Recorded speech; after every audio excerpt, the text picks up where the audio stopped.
কুরবানি নয়, ঈদের নাকে মুসলিম সমাজকে কড়া বার্তা মুখ্যমন্ত্রী। বাংলায় কি শুরু হয়ে গেল নতুন রাজনৈতিক যুগ?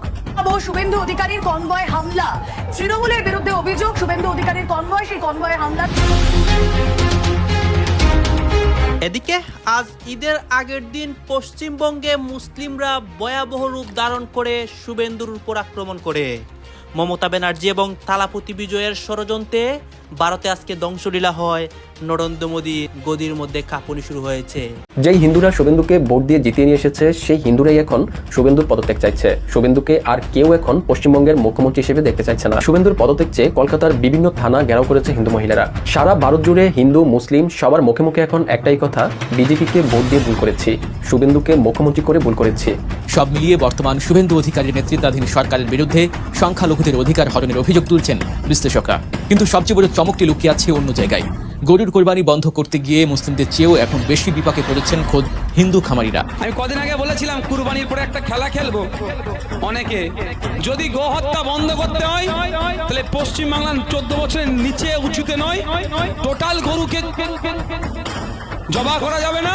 বাংলার রাজনীতিতে ধর্ম নিয়ে বিতর্ক নতুন নয়, কিন্তু এবার যে বিস্ফোরণ ঘটেছে সেটা শুধুই রাজনৈতিক আক্রমণ নয়, এটা সরাসরি বিশ্বাস, সংস্কৃতি আর পরিচয়ের লড়াই। ধর্ম নিয়ে কঠিন লড়াই চলছে পশ্চিমবঙ্গ সহ সম্পূর্ণ ভারতে। আজকে ঈদের আগের দিন বিশাল ঘটনা ঘটায় মুসলিমরা গরু কুরবানির বিষয়ে। শুভেন্দু অধিকারী গরু কুরবানি নিষিদ্ধ করেছিল। এই নিষেধাজ্ঞার বিষয়ে প্রত্যেকটা মুসলিম হিন্দু একজুট হয়ে আক্রমণ করেছিল শুভেন্দুর উপর, এবং আজকে নতুন ঘটনা ঘটায়।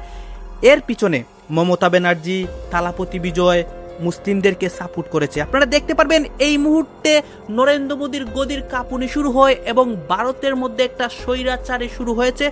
মুসলিমদের অত্যাচারও হচ্ছে, মানে মুসলিমদেরকে অত্যাচার করা হচ্ছে। সবকিছু দেখতে পারবেন এই একটি ভিডিওর মাধ্যমে। এবার শুধু বকরিদ, একটাও গরু কুরবানি নয়, ঈদের দুদিন আগে মুসলিম সমাজকে কড়া বার্তা মুখ্যমন্ত্রীর। বাংলায় কি শুরু হয়ে গেল নতুন রাজনৈতিক যুগ?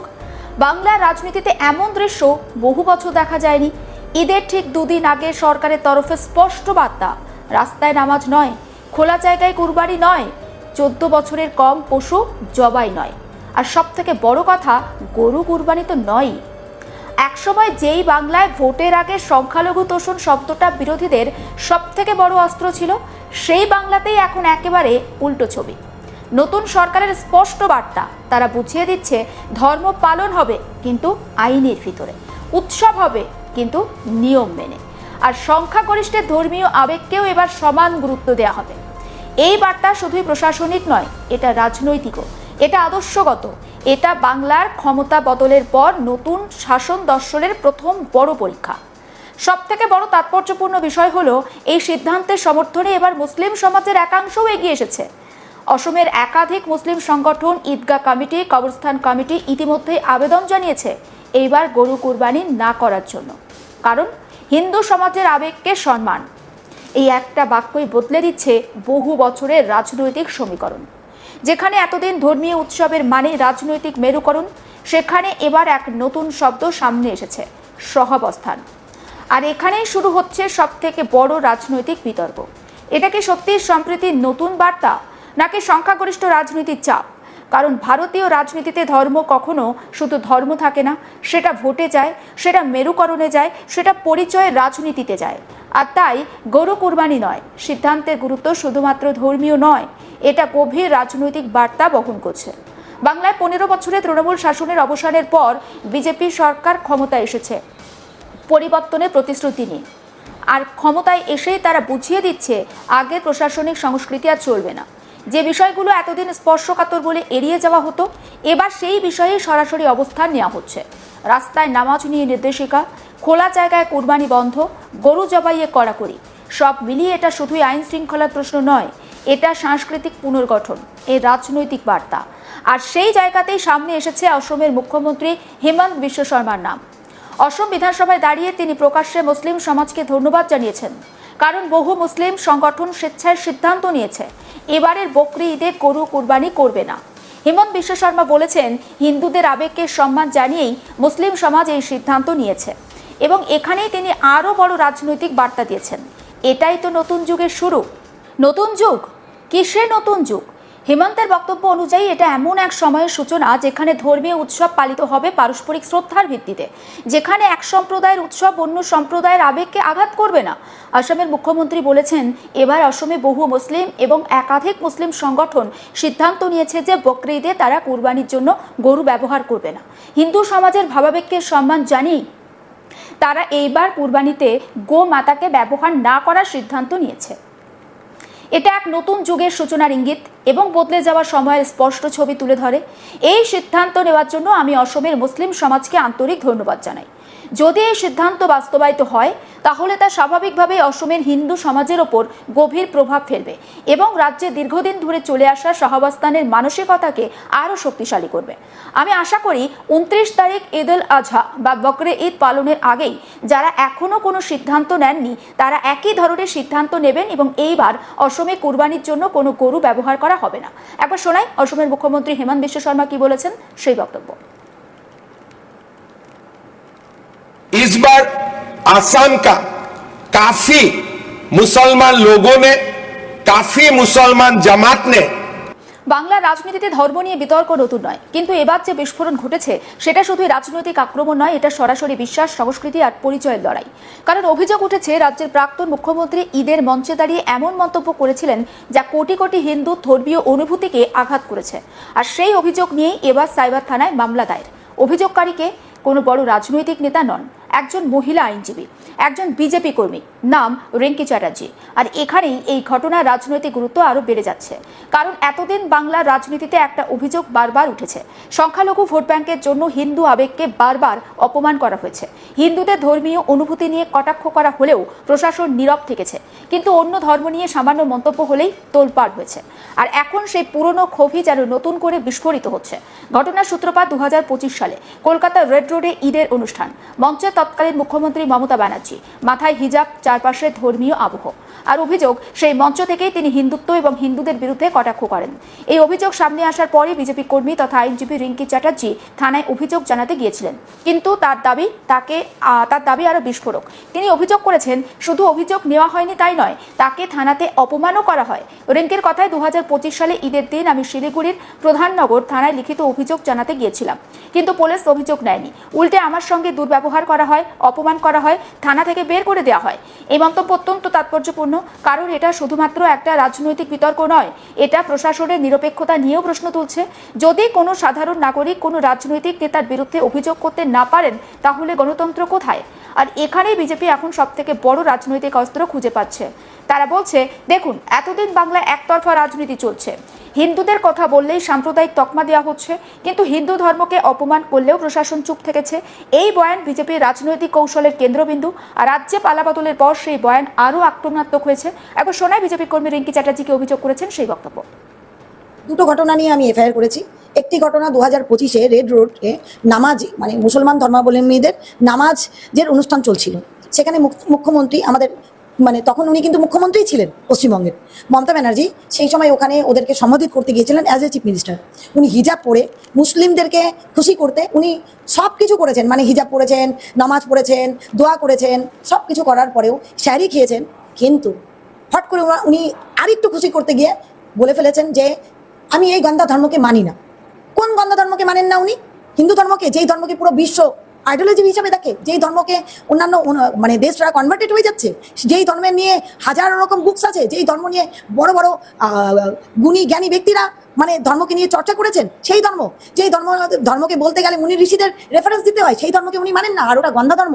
দ্বিতীয় কমপ্লেন ছিল আমার, উনি, এটা রিসেন্টলি ঘটনা, 2026-এ বিধানসভা ইলেকশনের প্রচারে উনি একটা জনসভায় প্রচার করতে গিয়েছিলেন কলকাতার কোথাও আজুবাজু ধর্ণা মঞ্চে। সেখানে উনি বলছেন, আমি আছি বলেই না একটা বিশেষ কমিউনিটি না তোমাদের ঘিরে ধরছে না, তোমাদের 12টা থেকে 13টা বাজিয়ে দিচ্ছে না। কোন কমিউনিটি ঘিরে ধরছে না? কাদের ঘিরে ধরছে না? তার মানে মমতা ব্যানার্জির এটাই মতবাদ ছিল যে আমাকে চিফ মিনিস্টার বানিয়ে রাখো, মুসলমানরা তোমাদের ঘিরে ধরে 12টা থেকে 13টা বাজিয়ে রাখবে না, আমি ওদের খুশি করে রাখবে, আর তোমাদেরকে আমি সেফটি সুরক্ষা দিয়ে রাখবো। উনি কি মুখ্যমন্ত্রী সেই সময় ছিলেন শুধুমাত্র মুসলমানদের ভোটেই, নাকি হিন্দুদেরও? উনি কি মুসলমান কি হিন্দু? যখন একজন কোনো সাংবিধানিক পদে থাকে তখন সে কাস্ট, কালচার, কালার কিছু দেখে না। উনি কিন্তু, ওনার দেখা উচিত না, উনি মুসলমানেরও মুখ্যমন্ত্রী ছিলেন, হিন্দুদেরও। উনার ভোট মুসলমানদের থেকেও পেতে হবে, হিন্দুদের থেকেও পেতে হবে। তাহলে একটা ধর্ণা মঞ্চে উনি ইলেকশন প্রচারে গিয়ে একটা কমিউনিটিকে খুশি করতে আরেকটা কমিউনিটিকে ধমকি দিচ্ছে, ভোটারদের ধমকাচ্ছে, চমকাচ্ছে। এটা কি সাংবিধানিক পদের গরিমাকে অক্ষুণ্ণ রাখার স্ট্যান্ড ছিল ওনার? সেখানেও আমি ব্যথিত, মর্মাহত আর ইনসিকিউর হয়েছি। বিইং এ হিন্দু ভোটার, আমি ভয় পেয়েছি যে যদি মমতা ব্যানার্জি না যেতেন তাহলে তো আমার বাচ্চাটাও অসুরক্ষিত হবে। আমার হাজবেন্ড বিহারে বিজনেস করে, আমার হাজবেন্ড এই পশ্চিমবাংলা দিয়ে যাতায়াত করে, আমার বাড়ি পশ্চিমবাংলায়, তাহলে তো মুসলমান কমিউনিটি এসে আমাদেরকে 12টা-13টা বাজিয়ে দিবে, যে কোনো জায়গায় আমার উপর হামলা হতে পারে। কারণ আমি হিন্দু ধর্মাবলম্বী, আমি মমতা ব্যানার্জির এই কথাকে সমর্থন করি না, ওপেন প্রোটেস্ট করি, তাহলে তো আমি অসুরক্ষিত। তার মানে উনি কি ভোটের প্রচারে গিয়ে ভোট চাইতে গিয়েছে কি ধমকাতে চমকাতে গিয়েছেন? এই জন্য দুটো জিনিসে মর্মাহত, ব্যথিত, ইনসিকিউর, অপমানিত হয়ে আমি প্রধাননগর থানায় এই অভিযোগটা করতে গিয়ে ওখান থেকে আমি যে আইসি আছে পিডি সরকার বাবু, যিনি তৃণমূলের ঊর্ধ্বধারী গুন্ডা, যিনি এফআইআর কোনোদিনই নেননি, তৃণমূল সরকার চলাকালীন কোনো নেতা মন্ত্রী ইভেন একটা সহকর্মী সহযোদ্ধার এগেনস্টে আমি ওখান থেকে রিজেক্ট হয়ে ফিরে শিলিগুড়ি সাইবার ব্রাঞ্চ, যেটা ওমেন্স পিএস এর পেছনে আছে, ওখানে এফআইআর করি। হ্যাঁ, আমি এই যেদিন এই এফআইআরটা করি 4-5 দিন আগে, সেই দিনই গিয়েছিলাম। তার আগে 2025-এ গিয়েছিলাম, যেদিন রেড রোডে মমতা ব্যানার্জি 25 তারিখ, দেখুন 2025 সালে যেই দিন মমতা ব্যানার্জি, এই ভিডিওতে দেখবেন আপনি, দুপুরবেলা মনে হয় উনি এই বার্তাটা দিয়েছিলেন, সেই সময় আমি বিকেলবেলায় গিয়েছিলাম প্রধাননগর থানায়।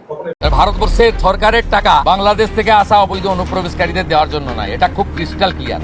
গরু কোরবানি নিষিদ্ধের খড়গ পুরোপুরি নামতে না নামতেই এবার পশ্চিমবঙ্গের মুসলিমদের উপর নেমে এলো শুভেন্দু অধিকারীর আরেক নোংরা আইনের খাড়া। মুসলিমদের কোণঠাসা করতে এবং স্রেফ সন্দেহের বশবর্তী হয়ে নিজেদের দেশেরই বৈধ নাগরিকদেরই বাংলাদেশে ঠেলে পাঠানোর এক জঘন্য ও নোংরা প্রচেষ্টা শুরু করেছে বিজেপি। ভারতের পশ্চিমবঙ্গে এই মুহূর্তে সবচেয়ে আলোচিত, বিতর্কিত এবং আতঙ্কিত শব্দ সম্ভবত অনুপ্রবেশকারী এবং পুশব্যাক। একদিকে নাগরিকত্ব সংশোধনী আইন বা সিএএ এবং অন্যদিকে এনআরসি ইস্যুকে কেন্দ্র করে দীর্ঘদিন ধরেই পশ্চিমবঙ্গে রাজনীতি উত্তপ্ত। তবে এবার সেই উত্তাপ এক ভয়াবহ ও অমানবিক মাত্রায় পৌঁছেছে। পশ্চিমবঙ্গ রাজ্য সরকারের স্বরাষ্ট্র ও পার্বত্য বিষয়ক দফতর থেকে রাজ্যের প্রতিটি জেলার জেলা শাসক, পুলিশ সুপার এবং পুলিশ কমিশনারের কাছে একটি অতি জরুরি নির্দেশিকা পাঠানো হয়েছে। এই নির্দেশিকায় স্পষ্ট বলা হয়েছে, রাজ্যের প্রতিটি জেলায় সন্দেহভাজন বিদেশি নাগরিক, বিশেষ করে কথিত অবৈধ বাংলাদেশি এবং রোহিঙ্গাদের সাময়িকভাবে আটকে রাখার জন্য হোল্ডিং সেন্টার বা আটক শিবির তৈরি করতে হবে।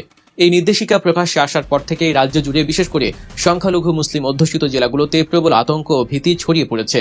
মুর্শিদাবাদ, মালদা, নদিয়া এবং উত্তর ও 24 পরগনার মতো সীমান্তবর্তী জেলাগুলোতে বসবাসকারী বাংলাভাষী মুসলিমদের মধ্যে এই ভয় সবচেয়ে বেশি। নির্দেশিকা অনুযায়ী যদি কোনো ব্যক্তির নাগরিকত্ব নিয়ে প্রশাসনের সামান্য সন্দেহ তৈরি হয়, তবে তাকে এই হোল্ডিং সেন্টারগুলোতে সর্বোচ্চ 30 দিন পর্যন্ত আটকে রাখা যাবে। এই সময়ের মধ্যে স্থানীয় পুলিশ প্রশাসন ওই ব্যক্তির পরিচয় যাচাই করবে। যাচাইয়ের পর যদি তাকে ভারতীয় নাগরিক হিসেবে প্রমাণ করা না যায়, তবে তাকে ডিপোর্ট বা পুশব্যাক করে বাংলাদেশে ফেরত পাঠানোর প্রক্রিয়া শুরু হবে। বিষয়টিকে প্রশাসন একটি আইনি প্রক্রিয়া বলে দাবি করলেও রাজনৈতিক বিশ্লেষক এবং মানবাধিকার কর্মীদের দাবি, এর আড়ালে রয়েছে এক গভীর রাজনৈতিক মেরুকরণের নোংরা খেলা। বিশেষ করে পশ্চিমবঙ্গে যখন বিজেপি তাদের রাজনৈতিক জমি শক্ত করার চেষ্টা করছে, তখন এই ইস্যু তাদের অন্যতম প্রধান হাতিয়ারে পরিণত হয়েছে। লোকসভা নির্বাচনের সময় থেকেই বিজেপির প্রভাবশালী নেতা শুভেন্দু অধিকারী প্রকাশ্যেই 3D নীতির কথা ঘোষণা করেছে।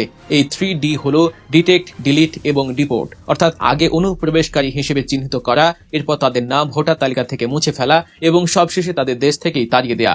রাজনৈতিক পর্যবেক্ষকদের মতে এই নীতির সরাসরি এবং একমাত্র লক্ষ্যবস্তু করা হচ্ছে রাজ্যের বাংলাভাষী মুসলিম সম্প্রদায়কে। এখানে সবচেয়ে উদ্বেগের এবং বিতর্কের বিষয়টি হলো ভোটাধিকার বাতিল করার এই নতুন ষড়যন্ত্র। অভিযোগ উঠেছে, নাগরিকত্ব প্রমাণের নামে এমন বহু মানুষের ভোটার কার্ড বা আধার কার্ড বাতিল করা হয়েছে, যারা জন্মসূত্রে এই দেশেরই বাসিন্দা এবং গত কয়েক দশক ধরে নিয়মিত ভারতবর্ষের নির্বাচনে ভোটাধিকার প্রয়োগ করে আসছেন। কোনো ব্যক্তির নামের বানানে সামান্য ভুল থাকলেই বা তিনি বাংলাভাষী মুসলিম হলেই তাকে সন্দেহের তালিকায় ফেলে দিয়ে মুসলিমদের কণ্ঠরোধ করার এক জঘন্য চেষ্টা চলছে। দীর্ঘদিন ধরে ভোট দিয়ে আসা বহু মানুষকে হঠাৎ করেই বলা হচ্ছে যে তারা ভারতের নাগরিক নন। তাদের কাছ থেকে লিগ্যাসি ডেটা বা বহু পুরনো নাগরিকত্বের প্রমাণ চাওয়া হচ্ছে, যা অনেক দরিদ্র এবং প্রান্তিক মানুষের পক্ষে জোগাড় করা প্রায় অসম্ভব। ফলস্বরূপ কোনো আইনি লড়াইয়ের সুযোগ পাওয়ার আগেই এই মানুষগুলোকে সন্দেহভাজন অনুপ্রবেশকারী হিসেবে চিহ্নিত করে আলাদা করে রাখা হচ্ছে এবং তাদের উপর মানসিক নির্যাতন চালানো হচ্ছে। এই পরিস্থিতির সঙ্গে যখন আসামের এনআরসি প্রক্রিয়ার তুলনা করা হয়, তখন আতঙ্ক আরও কয়েকগুণ বাড়ে। আসামে আমরা দেখেছি কিভাবে ডিটেনশন ক্যাম্পগুলোতে মানবেতর জীবনযাপন করতে বাধ্য হয়েছেন বহু মানুষ। এখন পশ্চিমবঙ্গেও প্রতিটি জেলায় এই হোল্ডিং সেন্টার বা ডিটেনশন ক্যাম্প তৈরি হওয়ায় খবর মুসলিম সম্প্রদায়ের মনে সেই একই বিভীষিকা জাগিয়ে তুলেছে। সেখানে নারী, শিশু এবং বয়স্কদেরও অমানবিক পরিবেশে রাখা হবে। একটি গণতান্ত্রিক রাষ্ট্রে স্রেফ সন্দেহের বশবর্তী হয়ে সাধারণ নাগরিকদেরই এভাবে বন্দী করে রাখার এই প্রক্রিয়া মানবাধিকারের চরম লঙ্ঘন বলে মনে করছেন সচেতন মহল। এই হোল্ডিং সেন্টারগুলোর পরিকাঠামো দর্শক আপনারা তো দেখলেন এখানে কি কথা হচ্ছে, অনেকে কিন্তু অনেক কথা বলতেছে। বিশেষ করে এখানে দেখতে পাচ্ছি আমরা কুরবানি ঈদকে নিয়ে কথা হচ্ছে এবং গরু কুরবানির বিষয়ে অসংখ্য তথ্য এবং ভারতের বর্তমান অবস্থা এই নিয়ে কথা।